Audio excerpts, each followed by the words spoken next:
So, hello to everyone at home and welcome to this webinar, this Mental Health Act Review question and answer. I'm Mark Brown. I do mental health stuff. I do a bit of writing stuff, a bit of research stuff. I work with Ensign quite a lot.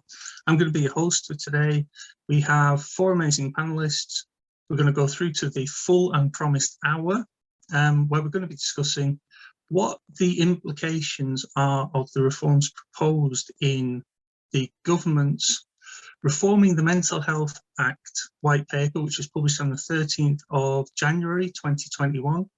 This was a response to Modernising the Mental Health Act, which was the final report from the independent review of the Mental Health Act, which was published in December 2018. This discussion is in light of the fact that the consultation for the government white paper is the consultation period will end on 22nd of April 2021. So we've not got very long to get in our thoughts and ideas and responses to what the government proposes. So I'll stop wanging on and I'll give our panel a chance to introduce themselves. So first of all, I'm going to hand to you, Jane. First and most important. Okay. Hello, everybody. I'm Jane Gardner. I'm the approved mental health professional and dolls lead for Hartlepool Borough Council in the far northeast of England. I've qualified as an approved social worker many years ago, and I've been AMP lead for the Borough Council for approximately 20 years thereabouts. So I've been around quite a while, and I'm looking forward to speaking with you all today. Excellent. Thank you, Jane. I'm now going to ask Jabeer to introduce themselves. Hello, everyone. I'm Jabeer Butt, Chief Executive of the Race Equality Foundation. I'm a researcher by background, and those of you who know the foundation will know that in January 2020, we published a major review of the evidence on racial inequality and mental health called Racial Disparities in Mental Health. I was involved with Simon Wesley's commission reviewing the Mental Health Act, and obviously we've got some reflections I hopefully will be able to share with you today. Awesome, thank you, Jabeer. Joanna, who are you and what do you do?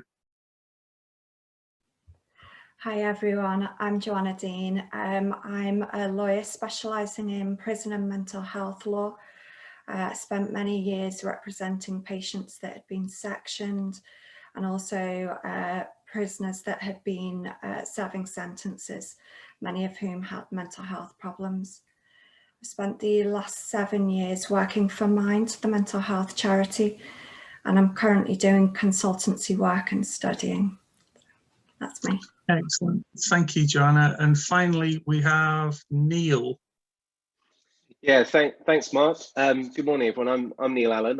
I'm a barrister. I mainly work in the realms of the Mental Capacity Act in the Court of Protection and in the upper tribunal, so far as the Mental Health Act is concerned, and also teach as a lecturer at Manchester University. So I'm hoping you've got lots of questions that we can discuss this morning, and I look forward to it. Awesome. So what I thought to get started is I'd like to ask each of you to talk about how the reforms proposed in the Mental Health Act white paper might affect your particular area of interest or your particular area of work. And you probably need to explain a little bit how things work already, and then how those changes will probably have an effect. I'd like you to take as long as it takes, but definitely not more than 5 minutes would be great. I'm going to give you the chance to awkwardly jump in. Who would like to go first? Oh, you're so polite. Go on then. Okay, well, I think the thing that kind of excites me about the reform ideas is rebalancing the very sort of unbalanced power between patients and doctors. So I think those who've been subject to the Mental Health Act may well have experienced feeling very disempowered.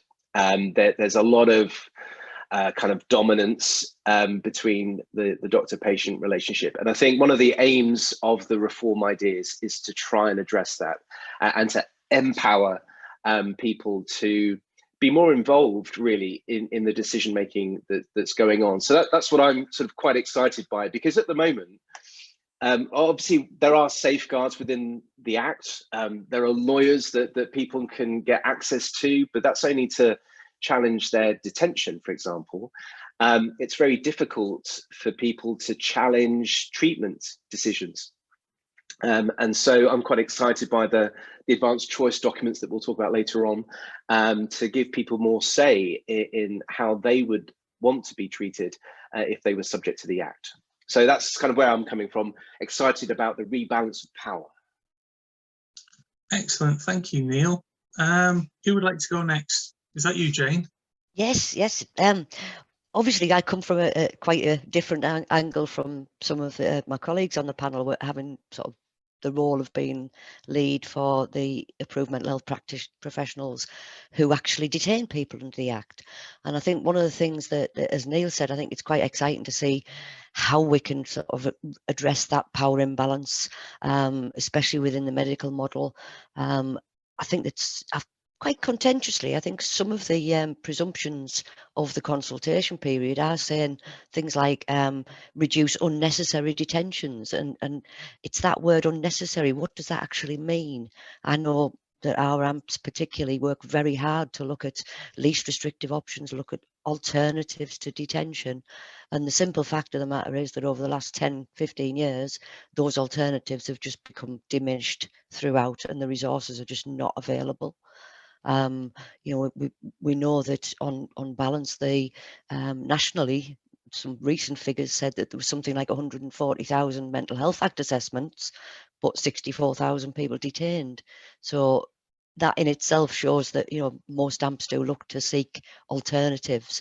But overall, I think that the focus on choice for patients and for people who are involved in mental health services is brilliant. I think that is something that's desperately needed. But I think that without the resources to actually implement some of these things, the wording changes could just be that, a wording change, a meaningless thing. If you've got somebody who's got an advanced choice document, how do people know about that? We've had a huge increase in the last year during COVID of people who've never been involved in services previously. So how do they know about an advanced choice document? Or do we use the sort of higher profile of mental health generally in the country nowadays to try and promote the fact that people can look at these things before they become involved with services, like we did years ago with living wills and things like that for physical health? So I think it's quite exciting that we can promote mental health and the choice and the ability to be involved in your own care, and that empowerment beyond Mental Health Act, way beyond there. That's my hope for the future. Excellent, thank you for that, Jane. So I detected a slight degree maybe of skepticism about whether the changes proposed to the law will filter their way through to the way people actually experience things, which I think we'll probably come back to later on in the conversation. Realism. So, realism, thank you. So, Jabeer, what does stuff look like from your area of interest? Thanks, Mark, and thank you, Neil and Jane. I think I'd echo a number of the points that they've made about the advanced choices, as well as some of the other challenges Jane's pointed to in terms of the resources available. To be honest, reform of the Mental Health Act is going to be important and valuable, and there are things in there to welcome. The attention to the PCREF, the patient carer race equality framework is valuable. The emphasis that's been put on advocacy, particularly culturally competent advocacy, again is welcome, and hopefully that latter will be resourced in a way that actually makes a difference, as opposed to being one of those Cinderella services that we all say is really good, but we don't actually put the resource in for it to make a difference. But the truth be told, the Mental Health Act review and the white paper could once again become a distraction rather than actually addressing the real issues. For us, the 5-year forward view of mental health was a radical document that really set out a vision of the future that was going to address racial inequality and some of the disparities that we'd viewed, and some of the things it did in terms of trying to challenge the balance between physical health and mental health was actually groundbreaking. The fact that it led to a new investment standard in terms of mental health was for us a really forward view. But the thing it also emphasized was the need to do 2 or 3 things. The first was around prevention. It was quite clear that unless we actually engaged earlier with minority communities and others, the realities was that by the time they got to a stage where the Mental Health Act needed to be used, it was often too late. The damage had been done, and it was certainly very difficult to recover from some of those challenges. And that emphasis on prevention really isn't going to be there as part of the white paper, understandably, because it's dealing with the Act rather than the system as a whole, but that's missing.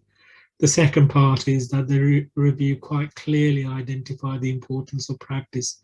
It's not enough for us to have legislation that says you've got to do something. It's actually got to be implemented by people who understand its implications and have the resources to implement them. Jane's already highlighted some of the challenges that AMPs face at the moment, and I don't see anything in the what's being proposed in the white paper that's going to necessarily address that. The final point is to actually understand the impact of racial discrimination and racial disadvantage in the impact it's having. And while there have been some acknowledgement within the white paper, it's significant that Sir Simon Wesley's conclusion that institutional racism was part of the experience and part of the explanation isn't in the white paper, and it isn't directly addressed by the white paper. And I fear that omission is a real problem. And we're seeing, unfortunately, the consequences of that. The latest data says that while detention of people under the Mental Health Act has risen across all communities, it's risen faster amongst Black, Asian and minority ethnic communities. And yes, the pandemic has had an impact, but it appears to have had a greater impact on those communities. And I fear that the proposals in the white paper aren't really going to get us to take a grip on that. Awesome, thank you for that, Jabeer. And last but not least, Joanna, how does stuff look from where you're standing or sitting?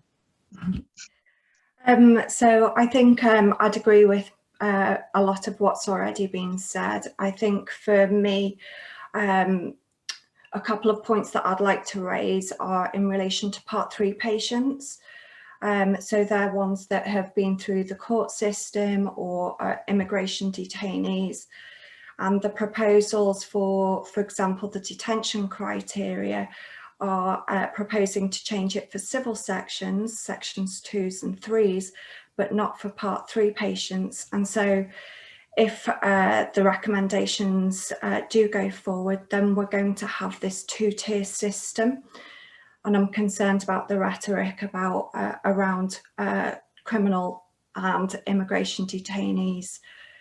The other thing of significance is the proposal for a new power, the supervised discharge. And as we've seen with community treatment orders, when they were introduced, it was intended for a very small group of people, but there's been widespread use. And my concern is that with supervised discharge, that actually there'll be much wider use than anticipated. And the Mental Health Act is designed to be used for treatment for a person's mental disorder, but the supervised discharge is for public protection, which goes against the intention of the Mental Health Act. Excellent, thank you for that, Joanna. So our audience is likely to be a pretty clued up and pretty well informed audience, but I work in mental health, I look at policy all the time.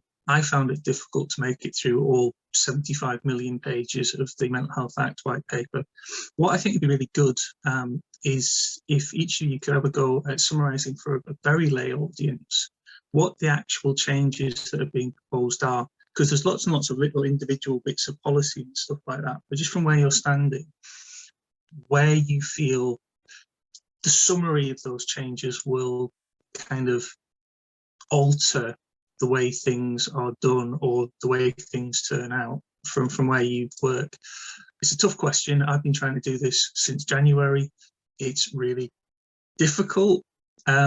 So now you have a minute to think about it and dive in. Who would like to have a first go at that?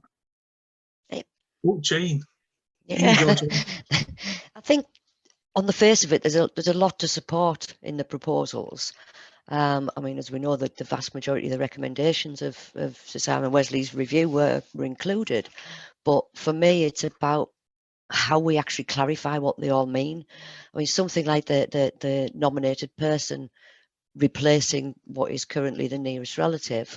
I think that it is an outdated piece of legislation. It gives a hierarchy of family that only actually applies to very relatively few people these days, and the idea that somebody can choose their own nominated person is highly appropriate. We're talking about the principles being embedded in the law itself, so they're not the code of practice that people can get around, if you like.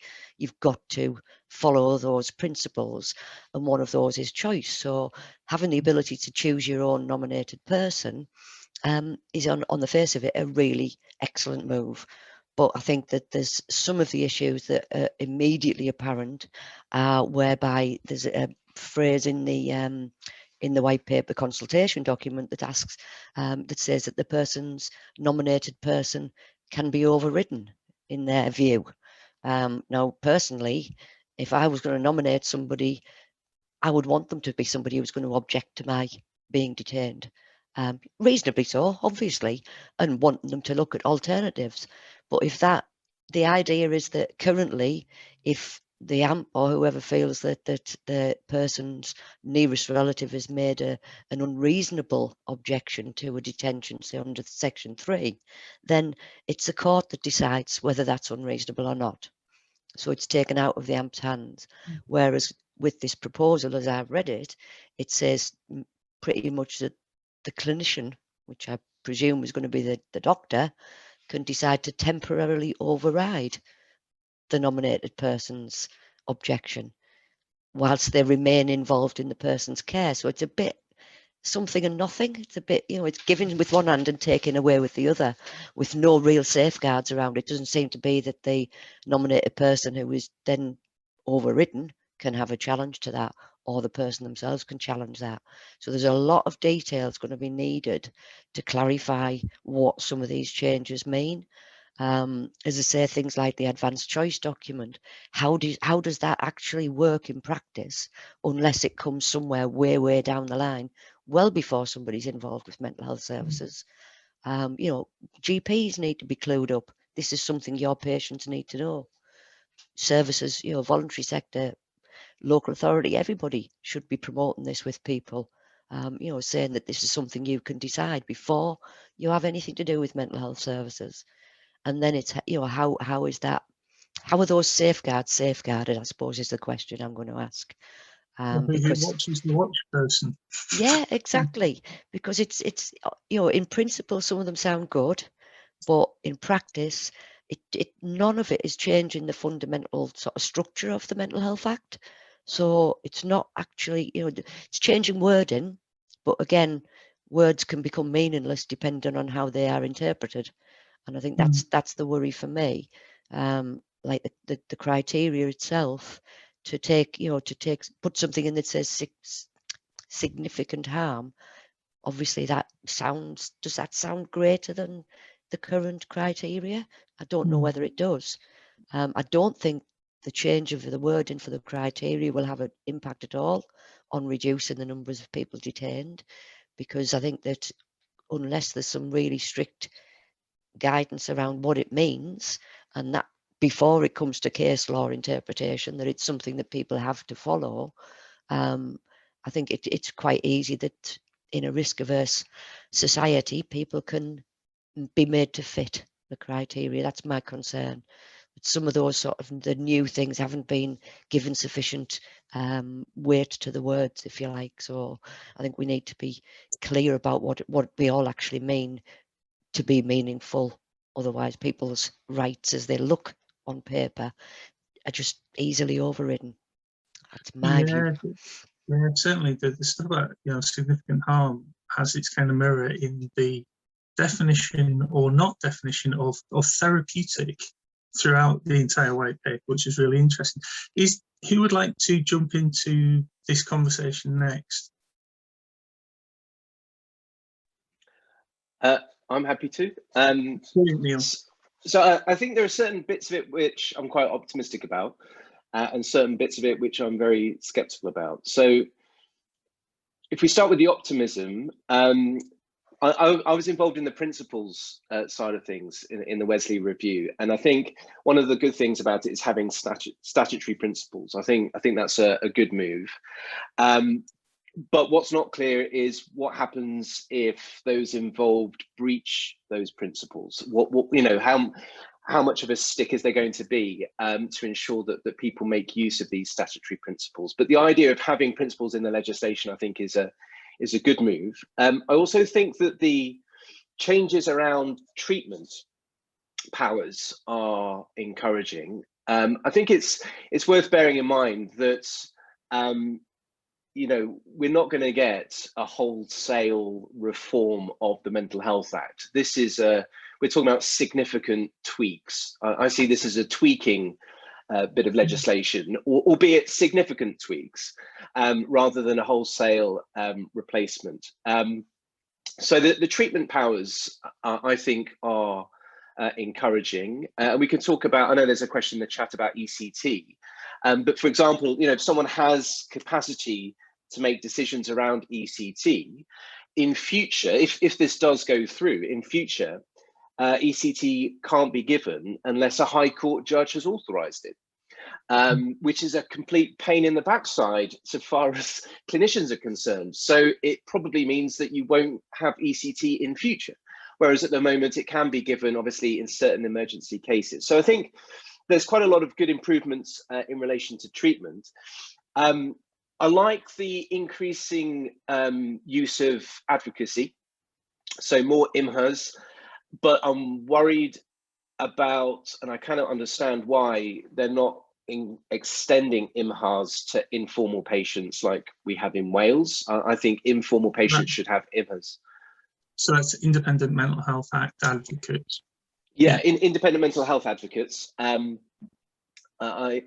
They've said it's going to be a funding decision, which doesn't bode well. But I just think as a matter of principle, we should, in England, go the way they've done in Wales in terms of advocacy.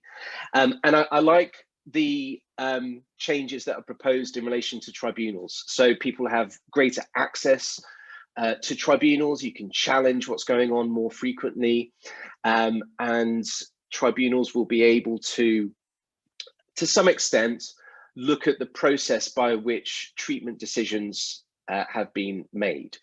Tribunals won't be making treatment decisions, but they can look at the process that's been followed, which I think is an improvement. So those are the good things about it. The areas that I'm more skeptical about are the detention criteria. I'm not sure it's going to make a huge difference, to be honest. It sounds good, but in practice, I'm not convinced it's going to make much of a meaningful change. The interface with the Mental Capacity Act is a problem. So, for example, they're suggesting that those with autism or learning disability cannot be detained on Section 3 unless there's a sort of underlying mental health cause to their behaviour. But those sorts of scenarios could well then fall into the realms of the Mental Capacity Act. And so people might still be detained in hospital, it's just under different legislation. So I'm a bit skeptical about that. And I think patients with capacity have a lot more safeguards than patients who lack capacity, looking at these proposals. So, for example, with a cynical eye, if your doctor proves that you lack capacity, then it means that they can avoid the safeguards that you would otherwise get if you had capacity.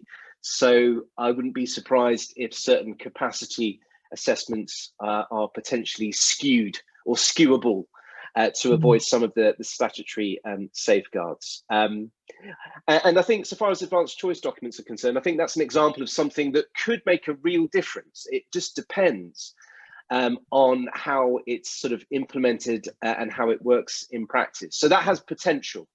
I'm not sure if I'm optimistic or skeptical about that. It certainly has potential to make a real difference. Yes, it's interesting with advanced documents. It could, there's a potential that it falls into the same category as care plans. The assumption was that everyone would have a care plan. In fact, every time they survey whether people have care plans, it turns out for a fairly sizable minority of people don't even know whether they have a care plan or not. So things in law don't always play out as they would, as is expected out on the ground. So Joanna or Jabeer, who wants to jump in first? Okay. Oh, Joanna. So I agree. I think as a package, there's some real potential for change, for strengthening people's rights. So, people have already mentioned increased rights to advocates, to the tribunals, increased powers for the tribunals. But a lot of this is very much dependent on funding. And so, the law can say one thing, but it depends how it's going to pan out on the ground. I think I was really pleased to see that actually they didn't scrap hospital managers. I know that there was a lot of discussion in the review about the efficacy of hospital managers. It's a bit of a postcode lottery, but I think that there isn't enough information about it. And so the fact that the government are consulting on it is really positive. The direction of travel is to increase people's safeguards and their rights. And I think that by removing hospital managers would actually go in the opposite direction of that. I was disappointed that they kept CTOs. I would have really liked to, community treatment orders, sorry. So yeah, I would have liked to see those scrapped, because there's been various different surveys and research done, and there's no real evidence that they actually work, and it just increases coercion in the community, which undermines therapeutic relationships. So yeah. Thanks. Excellent. So Jabeer, what about for you? Lots of things to echo with what's already been said. I think Joanna's right about the community treatment orders and whether or not they've been successful so far, or whether they've had an impact so far, and the fact that they've been retained would hopefully be justified on the basis that actually in the future it's going to be better. But I'm not sure that that's necessarily the case, although I do think it's an important step that the white paper recognises that the treatment order actually has to be focus on treatment and will be reviewed on a regular basis. So I think that's an important thing. But can I go back to the advocacy? I think that for me that's potentially the really radical bit of the paper here. We know from the work with people with learning disabilities that advocacy can be transformative when it's done well. If we look at the work that people like Lewisham Speak Up have done, it really has been very successful at engaging Black, Asian and minority ethnic communities in allowing those people to actually define the support they want, how they want it delivered, who they want it to be delivered by as well. And in some senses, if we can learn the lessons from that, potentially we have an opportunity to really impact the practice around the implementation of the Mental Health Act. The worry always is, as many of you have already pointed out, that without the resources to properly support such a service, it's not going to have the impact that it is. And if it's going to be dependent on local decisions or decisions made by the new incoming structures such as the ICSs, we may find ourselves again in the situation that it's a nice to have rather than a must do. And really, if it's going to have an impact, it must be a must do. Oh, are you still there, Jabeer?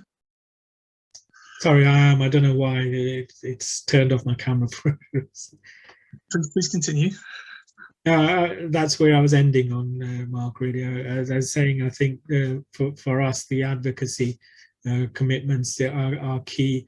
I'd be interested to hear from anybody in the audience if they've been involved in some of the pilot schemes that have already been funded, and to get some insight as to whether or not that they're seeing any change taking place as part of the pilots. But really, for us, that's the really radical part of the tweaks that Neil has pointed to. Brilliant. So one of the questions that someone submitted before today, one of our attendees, hopefully we're very proud if you hear your question asked, is how does the white paper define therapeutic benefit? One of the very strong elements of it is that we're not going to detain anyone unless there's a therapeutic benefit, but it's not so clear what therapeutic benefit means in this context and how that relates to stuff like capacity and stuff like decision to detain someone, or indeed decision to discharge someone back into the community. Have any of you got any thoughts on this whole exciting therapeutic discussion that you have? I can see Jane nodding. So if you want to dive in, Jane. I don't want to be the one who does that all the time.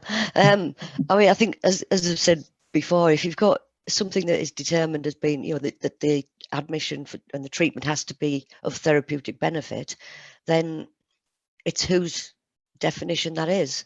What does it actually mean to the person themselves? And if somebody's put in an advanced choice document, for example, that they don't wish to have a particular treatment, which is then deemed therapeutic, does that negate the whole detention itself? Or worse than that, does it leave somebody stuck on a ward where they refused to have the treatment that is deemed therapeutic for them, but there's nothing else offered? So it's about what is underlying that as a principle. If we're saying that something is of therapeutic benefit, it's got to be the person who has some determination of what that is. Because it's like with all of the other so-called safeguards and choice elements of this whole process, it sounds to me as if it's things that other people can determine, when in actual fact, it should be the person and their networks, their carers, their nominated people who are at the centre of saying what this therapeutic benefit is going to be for that individual. A question was asked in one of our previous forums whereby, if a person who's so acutely unwell that they become violent and aggressive, is it of therapeutic benefit for them to be in seclusion? I think most people would probably say that it benefits somebody's health and safety, but does it benefit them therapeutically? It's what is that determination, and how do we make it meaningful is the basis of all of these changes. There's got to be some meaning to them, and for me it's got to be the person themselves and their advocates, whoever they may be, whether they are professional advocates, if you like, or whether it's their family members, their carers, interested people. And to me, I would like to see the notion that somebody can be their nominated person. It doesn't have to be a relative, it could be a friend. And, those people should be involved throughout for me to determine what exactly is a therapeutic benefit for that person. I'm sure most people would know what was going to benefit them therapeutically of an admission, and whether that admission in itself was going to be therapeutic for them or not. Because let's face it, quite a lot of people find an admission itself to be very harmful. So I think, we've got to look at what that actually means for somebody. And again, it's about, if the admission itself isn't going to be of therapeutic benefit, then what are we going to give people in its stead? the whole thing for me is the basis has got to be, how do we make it meaningful and how do we keep the person at the centre of it? Otherwise, it doesn't mean anything. Yeah, I think Unfortunately. there's also a very interesting question for me, and it's been picked up in a few of our questions from our audience leading up to this event, is what happens if someone, you know, is brought to the position where a decision is being made about their detention when they have had no contact with mental health services, primary care, secondary care, none of the, you know, the advanced document stuff, none of the idea of what might even be on offer at that point of crisis. There's a sense in which we've drafted a lot of this based on the experiences of people who've been through the experience a number of times. But for everyone, it's going to be their first experience once if they fall under the powers of this act. That's just an observation. Who would like to jump in a bit more about this question of therapeutic or not? I see Neil. Yeah, it kind of feels a bit like Groundhog Day to me, because we had similar kind of discussions back in the mid-noughties when we were talking about appropriate medical treatment. And there was a lot of debate about appropriate medical treatment. Of course, in the old days, we used to have a treatability test for in certain scenarios. So yeah, it just feels, this is where I'm a bit skeptical, because it sounds good, but in practice, will it make a difference? Like looking at the white paper, it's defined as the purpose of detention is always about helping patients to recover and supporting them towards discharge. Well, that's a very broad definition of therapeutic benefit. And I think one of the key issues is whether or not we're looking at the purpose of using the Mental Health Act is to achieve a therapeutic benefit, or are we having to show that we're likely to achieve a therapeutic benefit? Because there's a big difference between having something as a purpose and showing that something is a likelihood. And again, we had similar debates back, you know, when we had a treatability test, because the more the law requires those involved to show that this is likely to therapeutically benefit someone, the more there's a risk of excluding certain people from the realm of the Mental Health Act. So it swings and roundabouts, really. Any other thoughts, anyone? Mark, if I can just come back in. Yeah, please. I think we're hitting one of the key issues in terms of the experience of Black, Asian and minority ethnic communities. We know, and unfortunately it seems to be a pattern that's consistent to this day, that medication is more often the treatment used rather than other forms of therapy or treatment. And that medication is applied even when some of the consequences are problematic, as we've seen in one of the inquiries. The refusal to take the medication was directly resulted in this young man having milk coming from his breast, something that he found shocking, and therefore he thought legitimately to refuse that treatment.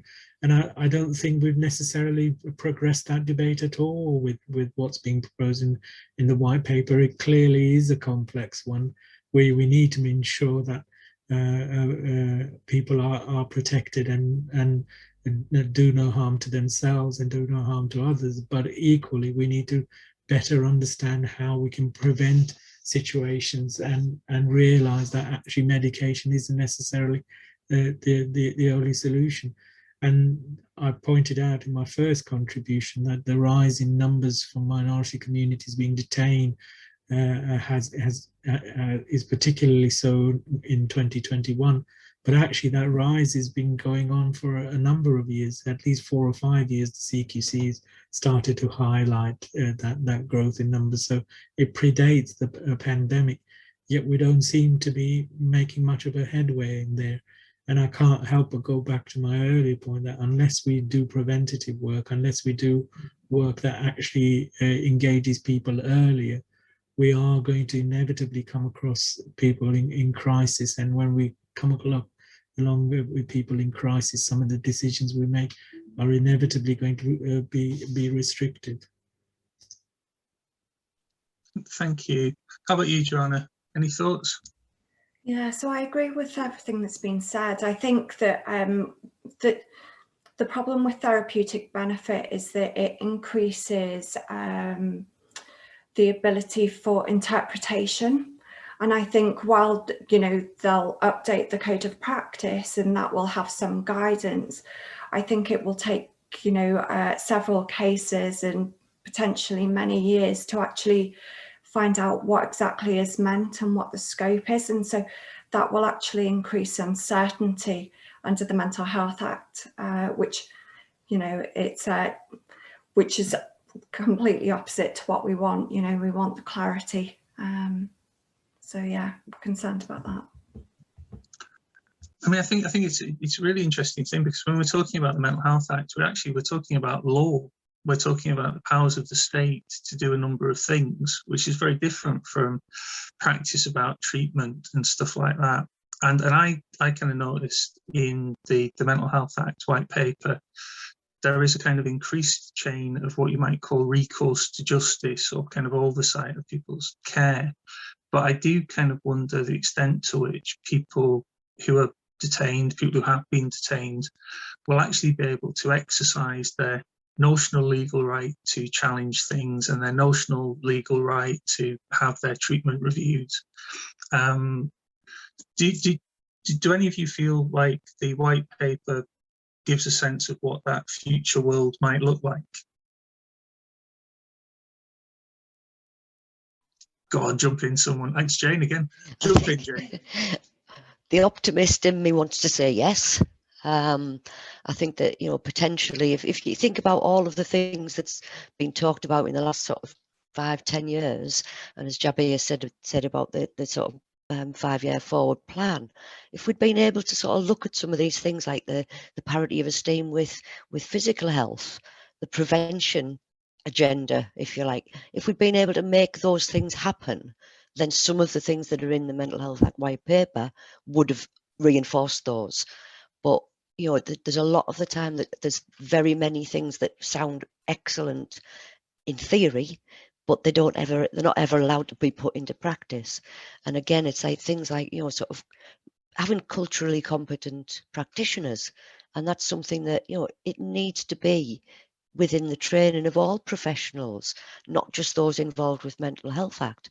So, your GP, for example, needs to have that not only knowledge of the mental health law, but also what else do they need to know about being culturally competent and aware, and how do they support people to uphold their own rights? Because I think that for me, I'm optimistic that some of it could be good, but I'm realistic enough to know that without the actual underpinning resources and the practicalities being met, then a lot of it is just again going to be lip service, and it doesn't really move away a great deal from the medical model, given that your responsible clinician is possibly going to be able to override the nominated person's view, that your responsible clinician is going to be signing off the care and treatment plan. It's to me, it doesn't put the person right at the center of it again. So there's a lot of things we could have done, and a lot of things that we can still do, I think, in terms of promoting the mental health agenda across the board within society, if you like, and within the wider community services. If you think about it in terms of, like you say, parity of esteem, it's the equivalent, if you like, of saying that, oh, well, you've got a headache, okay, then we're going to forcibly admit you to this ward on the acute hospital, and we'll keep you there until we find out what it is, and we'll give you lots of things that you don't necessarily want until we find out which one works best. It's that ridiculous, and it doesn't put the person at the centre as much as it could or should, in my view. So it's a bit iffy. Sorry. Any advance on iffy? Joanna? Thanks. Yeah, I think I agree. while the Mental Health Act is based on a system of imbalance, I think it's going to be very, very difficult for people to be empowered to use their rights.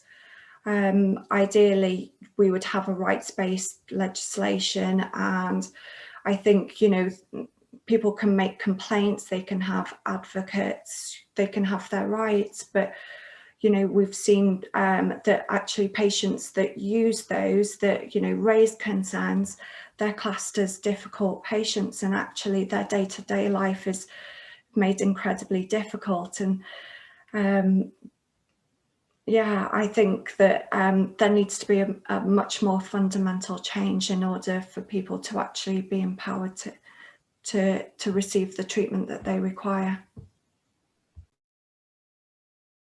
Excellent, thank you, Joanna. Any advance on that legal view, Neil?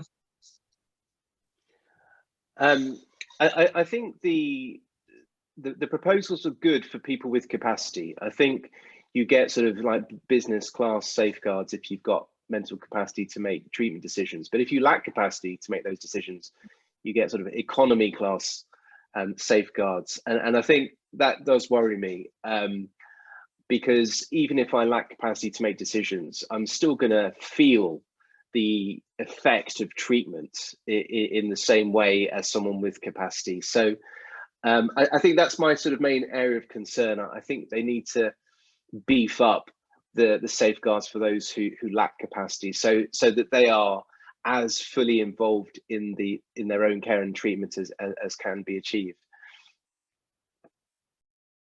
Excellent, because we got comments from the audience asking about how people with learning disabilities, learning difficulties and autism will fare under the proposed changes in the white paper. And that seems to be kind of what you're alluding to, at least in part, Neil. Any more thoughts about that? Well, this is a massive, massive issue that has been debated for centuries.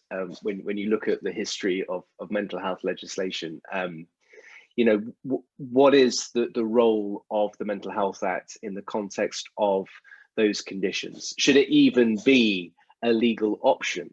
And I think what the proposals are trying to achieve is to give everyone involved up to 28 days to assess and look at whether there is some sort of mental health cause to explain the person's distress behaviour. And if there isn't, then that's the end of the Mental Health Act. We can't go on to a Section 3. If there is an underlying mental health cause, then a Section 3, the longer term provisions, would be available. So it looks like the proposals are trying to draw a clear role for the Mental Health Act in the context of autism and or learning disability. And you've got your 28 days, and then beyond that, you can't use the Mental Health Act unless there is some other mental health cause to behaviour. Now, that might sound attractive to many groups, but as I kind of touched on earlier, just because the Mental Health Act ends does not necessarily mean that the person's hospital detention ends, because of course we've got other detention frameworks out there, in particular the Mental Capacity Act. So what you might find ultimately is that those who lack capacity to make these decisions end up remaining detained in hospital, but just under the Mental Capacity Act rather than the Mental Health Act. And then you open up a debate about, does that then mean they get less safeguards than they would do had they been under the Mental Health Act? So it's a huge debate, but I think we all need to kind of reflect on, you know, what do we think the purpose of the Mental Health Act ought to be in the context of autism and or learning disability? And if we start there, then we can work backwards in terms of what the law should be. Excellent. So we've got till April the 22nd to work that out when the consultation ends, although I'm sure it'll be kind of had out as it passes, as the potential act passes through Parliament and stuff like that. So a couple of things resulting from questions from the audience. One is the involvement of police continues in the provision of the Mental Health Act. The other one is the issue of accountability. We're looking at changes to law, and we're looking at a big system of interlocking public services. Does the white paper propose any changes to accountability?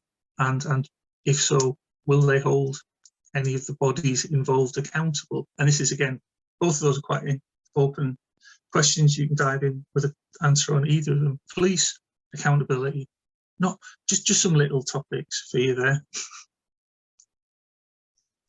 Anyone got anything? Mark, if I can come Yeah, in. sure.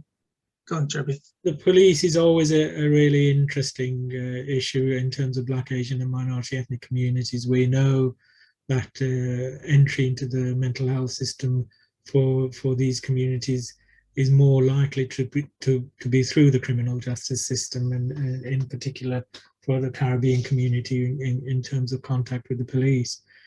So when we did some work for the Care Quality Commission a few years ago, one of the surprising things was a young man talking about the positive experiences it had, and they almost all had to do with the way the police had treated him. His view was that the police had seen him for facing the difficulties that he had, rather than seeing him as a criminal who needed to be punished. And in that way, they'd actually made sure they'd addressed his mental health needs and supported him in addressing that. But it was also quite clear it was a unique instance. He just happened to be lucky that the people that he was dealing with saw him in that way.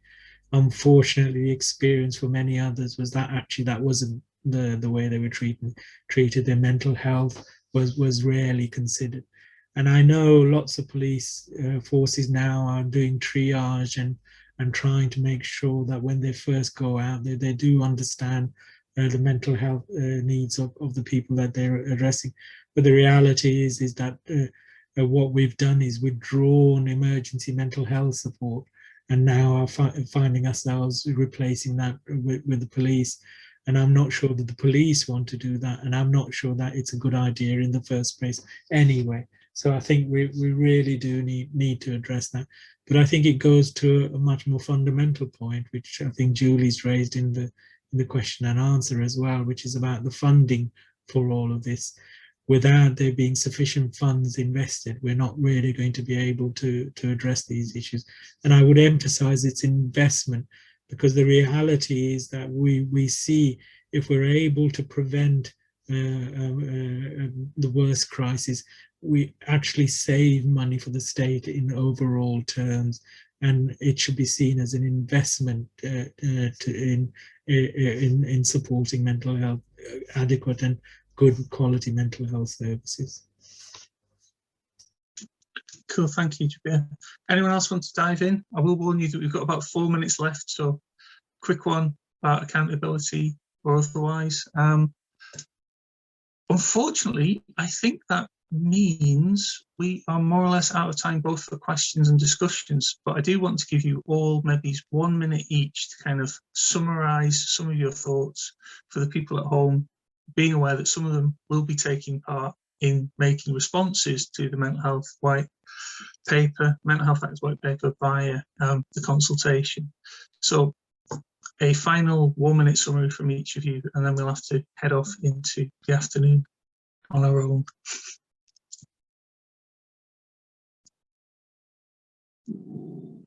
Thoughts, go on, dive in. A quick one, Mark, and here I think it's to support Ensign in calling this, in producing this webinar. It's really important in challenging times that we don't lose sight of the importance of collective action. And I think what we've heard today, and from what I can see in the chat as well as in the question and answer, that people do understand what the challenges are. But I think people are also up for the fight to actually ensure that people who need mental health support get support that's of good quality, and that does promote recovery, but also promotes independence. And I think if we can build on that, that's what we should focus on. Excellent, thank you, Jabeer. Absolutely agree with that. Jabeer. I think, and a few people have mentioned in the chat as well, things like, you know, the frameworks that are out there, like the Human Rights Act, the UN rights of the disabled people, and various other things that, you know, we are supposed to have signed up to, and a lot of other papers and things that's been out there for a long time, which could have steered this change in the legislation. And I think, like, as you said, Jabeer, I think it's for us as individuals as well as groups to put what we think these questions, the answers to these questions should be. I think that the disappointment for me is that it doesn't actually tell us in the consultation paper how and what is going to be carried forward. But I think unless people make their voices heard, then, you know, there will not be anything that any of us want to make things better. For me, it's about keeping the person, the individual, at the centre of it. Totally. Excellent. Thank you, Jane. Joanna. Yeah, I'd agree. I think that it's really important to stress the need for funding and for proper implementation. So, for example, the advocacy, the tribunal's already really stretched, you know, and these rights aren't going to work unless there's resources put it. It's the same with the workforce as well, you know, where's this workforce going to come from? So I think it's really important to stress that, and to even if there isn't a consultation question about it, I think, you know, put your views forward anyway, you know, make it work so that the government really hears what people say and what their views are. So yeah. Excellent. Thank you, Joanna. And Neil, you've got 30 seconds. Yeah, I agree. Like, it's central that those that have lived the experience of this make their voices known. And, you know, we've got 2 weeks to do that. There'll be further opportunities down the line, of course, but now really is the critical stage, the next fortnight, to get everyone's views in.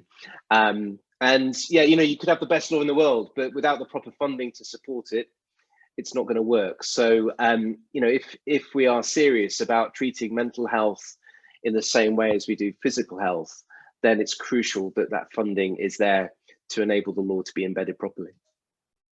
Excellent. Thank you for that, Neil. So I unfortunately have to draw this discussion to an end now, more or less on the hour. I want to say thank you to all our panelists. I want to say thank you to Jane, Joanna, Neil and Jabeer.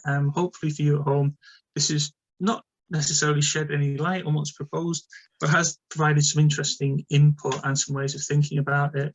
The consultation does end on April the 22nd, so get out there and make your thoughts known. Cheers for joining us. Thank you. Thank you.